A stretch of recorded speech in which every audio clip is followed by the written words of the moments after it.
देखो, कोई भी देश हो, अपनी करतूतों की वजह से उस देश की इकोनॉमी डाउन होती है, उस देश में परेशानी आती है और ऐसा ही देखने को मिल रहा है इस समय अमेरिका के अंदर। जी हाँ, आप बिल्कुल सही सुन रहे हैं, क्योंकि ट्रंप की नीतियों ने वास्तव में अमेरिका की जो इकोनॉमी है, अमेरिका की जो व्यवस्थाएं थी वो पूरी तरह से ध्वस्त कर दी हैं और चौपट होती नजर आ रही हैं। इसको लेकर एक खबर सामने आ रही है जो आपको चौंका सकती है। खबर सामने आ रही है, ट्रंप की जिद का खामियाजा भुगत रहा अमेरिका, ऐतिहासिक शटडाउन के चलते 40 एयरपोर्ट्स पर कम होगी उड़ानें।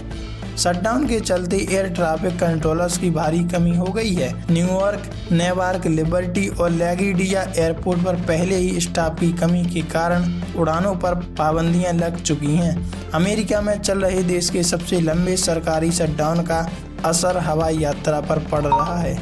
शुक्रवार से न्यूयॉर्क, लॉस एंजलिस और शिकागो समेत लगभग 40 बड़े एयरपोर्ट्स पर उड़ानों में कटौती की जाएगी। यह फैसला एयर ट्रैफिक कंट्रोल स्टाफ की कमी और सुरक्षा बनाए रखने के लिए लिया गया है। FAA ने 10% उड़ान कटौती का निर्णय लिया। FAA ने कहा कि वह 40 हाई वॉल्यूम एयरपोर्ट्स पर एयर ट्रैफिक में 10% तक कमी करेगा। अमेरिकी परिवहन सचिव सीन डफी ने चेतावनी दी कि आने वाले दिनों में देश भर के 40 बड़े हवाई अड्डों पर उड़ान क्षमता 10% तक कम हो सकती है। शटडाउन अब 37वें दिन में प्रवेश कर चुका है और यह अमेरिका का अब तक का सबसे लंबा सरकारी शटडाउन बन गया है। राजनीतिक गतिरोध शटडाउन का कारण। इस बार विवाद का मुख्य कारण स्वास्थ्य बीमा से जुड़े टैक्स क्रेडिट स्कीम का विस्तार है। डेमोक्रेटिक पार्टी चाहती है कि यह टैक्स क्रेडिट 2025 के बाद भी जारी रहे ताकि लाखों अमेरिकी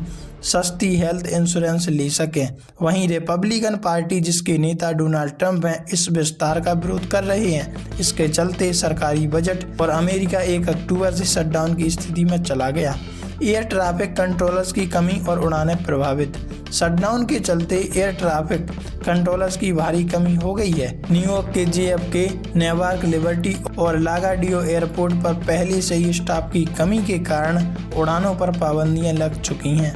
FAA के प्रमुख ब्रियान बेडफोर्ड ने कहा कि कई एयर ट्रैफिक कंट्रोलर्स तनाव और थकान के कारण बीमार पड़ रहे हैं। उन्हें 1 महीने से वेतन भी नहीं मिला। इस कारण आने वाले दिनों में उड़ानें कटौती की जाएंगी। फेडरल कर्मचारियों की स्थिति और कटौती की योजना। लगभग 1.4 मिलियन संघीय कर्मचारी बिना वेतन काम कर रहे हैं या मजबूरन छुट्टी पर हैं। कई कर्मचारी दूसरी नौकरियां लेने या तनाव से जूझने को मजबूर हैं। उड़ान कटौती का प्लान इस तरह से लागू होगा।